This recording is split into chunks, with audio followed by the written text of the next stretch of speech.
امریکی انٹیلیجنس دیکھ رہی ہے کہ ایران میں خامنائی کے بعد کون آئے گا، پھر دیکھیں گے کہ کیا ہوتا ہے۔ وائٹ ہاؤس کی ترجمان کیرولائن لیوٹ کی نیوز بریفنگ۔ کہا آبنائے ہرمز پر ایرانی گرفت جلد ختم کرنے جا رہے ہیں۔ امریکہ خود آبنائے ہرمز میں آئل ٹینکرز کی نگرانی شروع کرے گا۔ امریکی ٹی وی نے دعویٰ کیا ہے کہ کرد ملیشیا نے ایرانی سرحد کے قریب زمینی کارروائی شروع کر دی ہے۔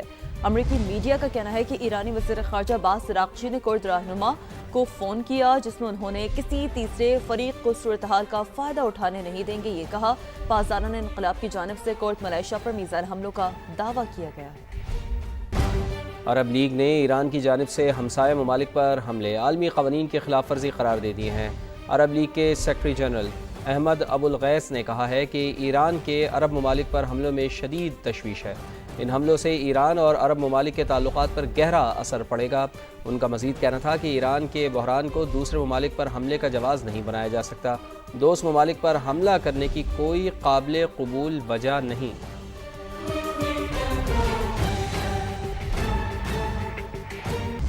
قطری وزیراعظم سے ایرانی وزیر خارجہ عباس عراقچی کا رابطہ ہوا ہے۔ مشرق وسطی کی صورتحال پر تبادلہ خیال کیا گیا۔ قطری وزیراعظم نے کہا ایران نے ایئرپورٹ سمیت اہم تنصیبات پر حملے کیے، انڈسٹریل زون میں LNG پلانٹس پر بھی میزائل داغے، شہری اور رہائشی علاقوں کو بھی نشانہ بنایا۔ عباس عراقچی کا کہنا تھا کہ ایرانی میزائل حملے امریکی مفادات پر مرکوز تھے، ریاست قطر کو نشانہ نہیں بنایا گیا۔ قطری وزیراعظم نے کہا کارروائیاں ایران کی جانب سے صرف تناؤ بڑھانے کی کوشش ہیں اور ان میں کسی قسم کی حقیقی امن خواہش یا تنازع حل کرنے کا ارادہ نہیں۔ حملے فوری طور پر روکے جائیں۔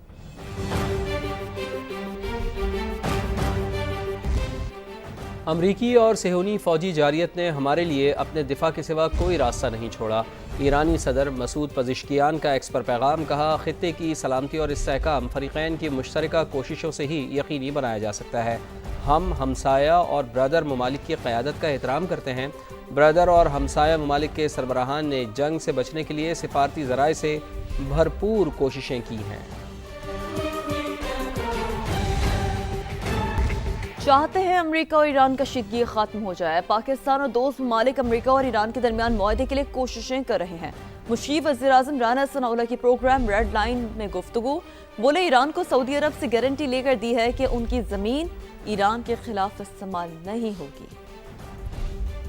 سب سے پہلی بات تو یہی ہے کہ کسی طرح سے جو ہے وہ ایگریمنٹ ہو جائے جس کے نتیجے میں ایران جو ہے وہ اس تباہی سے بچے، امریکہ جو ہے وہ پیچھے ہٹ جائے۔ وہ ایگریمنٹ جس کے متعلق امریکہ یا پریزیڈنٹ ٹرمپ کہہ رہے ہیں کہ جی وہ کیونکہ نہیں ہوا تو اس لیے ہم حملہ آور ہو رہے ہیں، تو وہ ارینجمنٹ جو ہے وہ ہو جائے۔ اس کے اوپر نہ صرف ہم کر رہے ہیں بلکہ ہمارے کچھ دوست ممالک بھی جو ہے وہ اس بارے میں ترکی بھی ہے اس میں؟ جی بالکل، پرائم منسٹر کی بات ہوئی ہے پریزیڈنٹ طیب اردگان سے، تو وہ بڑی حوصلہ افزا اور بڑی یعنی پر امید ہے۔ اور اس میں کچھ ممالک جو ہیں وہ نیگیٹو اپنا شیطانی کردار بھی ادا کر رہے ہیں۔ خلیجی ممالک کے دوران جو معاملات ہیں یہ بہت زیادہ یعنی جو ہے وہ باعث پریشانی ہے۔ اس کے اوپر سعودی عرب اور ایران کے درمیان ایک ارینجمنٹ ہوا ہے۔ پاکستان نے ایران سے بات کی ہے کہ جی آپ مہربانی کریں اور یہ نہ کریں، خاص طور پہ سعودی عرب کی بات ہوئی تو انہوں نے کہا کہ جی وہ ہمیں اس بات کی گارنٹی دیں کہ ان کی سرزمین ہمارے خلاف استعمال نہیں ہوگی، تو ہم بھی اس بات کا یقین دلانے کو تیار ہیں کہ ہم یہ نہیں کریں گے۔ پھر سعودی عرب نے یہ جو ہے وہ شورٹی دی ہے وایا پاکستان۔ نائب وزیر اعظم وزیر خارجہ اسحاق ڈار کے سفارتی سرگرمیاں جاری۔ ایرانی سفارت خانے کا دورہ، تعزیتی کتاب میں تاثرات درج کیے، جبکہ ترک کا مصری وزراء خارجہ سے ٹیلی فونک رابطوں میں مشرق وسطی کی کشیدہ صورتحال پر تبادلہ خیال کیا گیا۔ ترجمان دفتر خارجہ کے مطابق نائب وزیر اعظم وزیر خارجہ اسحاق ڈار نے اسلام آباد میں ایرانی سفارت خانے کا دورہ کیا۔ اسحاق ڈار نے ایرانی سپریم لیڈر آیت اللہ خامنائی کی شہادت پر تعزیت کی۔ سوگوار خاندان اور ایرانی قوم سے دلی تعزیت کا اظہار کرتے ہوئے کہا غم کی اس گھڑی میں ایرانی عوام کے ساتھ ہیں۔ ترک ہم منصب حاکان فدان سے ٹیلی فونک رابطہ کیا۔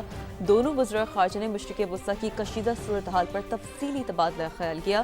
مصری وزیر خارجہ سے بھی ٹیلی فونک گفتگو کی گئی۔ دونوں رہنماؤں نے علاقائی امن و سلامتی کے لیے تعمیری مشاورت جاری رکھنے کا اعادہ کیا۔ ایران پر اسرائیلیوں نے حملہ کر کے مسلمان قوتوں کو للکارا ہے۔ اسرائیل سے کہتا ہوں کہ پوری دنیا کے مسلمانوں کو نہ چھیڑو، ہم سب مل کر تمہیں نہیں چھوڑیں گے۔ گورنر سندھ کامران ٹیسوری کی کراچی میں گفتگو۔ کہا بھارت نے ہمیں چھیڑا، اسے دنیا میں کہیں کا نہیں چھوڑا۔ افغان طالبان بھی اپنی کمی گاہیں چھوڑ کر بھاگ رہے ہیں۔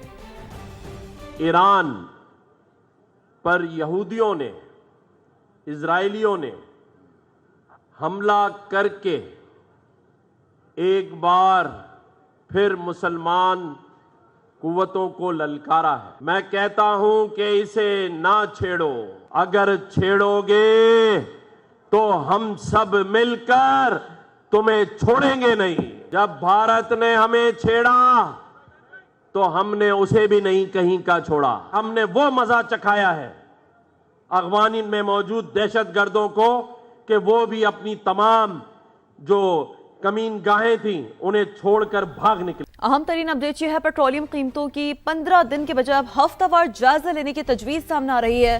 حکومت کا پیٹرول اور ڈیزل کی قیمتوں پر ہنگامی اقدامات کا یہ اہم فیصلہ ہے۔ وفاقی وزیر خزانہ محمد اورنگزیب کی زیر صدارت اجلاس ہوا۔ تیل کی بڑھتی عالمی قیمتوں اور سپلائی کی صورتحال کا جائزہ لیا گیا۔ ابنۂ ہرمز کی بندش سے تیل کی ترسیل متاثر ہوئی، اجلاس کو بریف کیا گیا۔ پی ایس او نے پیٹرول اور ڈیزل کے نئے درآمدی ٹینڈرز جاری کر دیے۔ بریفنگ میں کہا گیا ملک میں پیٹرول اور ڈیزل کے وافر ذخائر موجود ہیں۔ حکام یہ کہہ رہے ہیں سعودی عرب سے متبادل روٹ کے ذریعے تیل فراہمی کی درخواست کی جا رہی ہے۔ تیل بردار جہازوں کے انشورنس اخراجات میں بڑا اضافہ ہو گیا ہے۔ حکومت آئل کمپنیوں کو اضافی اخراجات کی ادائیگی پر غور کرے گی۔ مشرق وسطی کی سنگین صورتحال۔ متحدہ عرب امارات میں پھنسے پاکستانیوں کی واپسی کے لیے پی آئی اے کو یومیہ 2 پروازوں کی اجازت مل گئی ہے۔ جدہ، ریاض اور مدینہ کے لیے پروازیں معمول کے مطابق جاری ہیں۔ ایمریٹس ایئر لائن نے دبئی سے آپریشن 7 مارچ تک معطل رکھنے کا فیصلہ کیا ہے۔ ایئر عربیہ کا یو اے ای سے فضائی آپریشن 9 مارچ تک معطل رکھنے کا اعلان۔ سعودی ایئر سے پروازیں 6 مارچ تک معطل رہیں گی۔ ایران کے معاملے میں پوزیشن مضبوط ہے۔ ایرانی قیادت کو ختم کر دیا ہے۔ ایران میں جو بھی رہنما بننا چاہتا ہے اس کا انجام موت پر ہوگا۔ امریکی صدر ڈونلڈ ٹرمپ کا کہنا ہے کہ ایرانی میزائل اور لانچرز کا صفایا کیا جا رہا ہے۔ اگر ایران پر حملہ نہ کیا ہوتا تو وہ 2 ہفتوں میں جوہری ہتھیار حاصل کر چکا ہوتا۔ اگر لوگ ایٹمی ہتھیار رکھتے ہیں تو برے نتائج سامنے آتے ہیں۔ انہوں نے ایران کے ساتھ ڈیل پر سابق امریکی صدر براک اوباما کو شدید تنقید کا نشانہ بنایا۔ We're going to continue to do well. We have the greatest military in the world by far, and that was a tremendous threat to us for many years. 47 years they've been killing our people and killing people from all over the world. And if we didn't terminate the worst deal, one of the worst deals ever made, the Obama nuclear deal, I call it the Obama nuclear deal, where he gave everything to Iran. So we're in a very strong position now, and their leadership is just rapidly going. Everybody that seems to want to be a leader, they end up dead.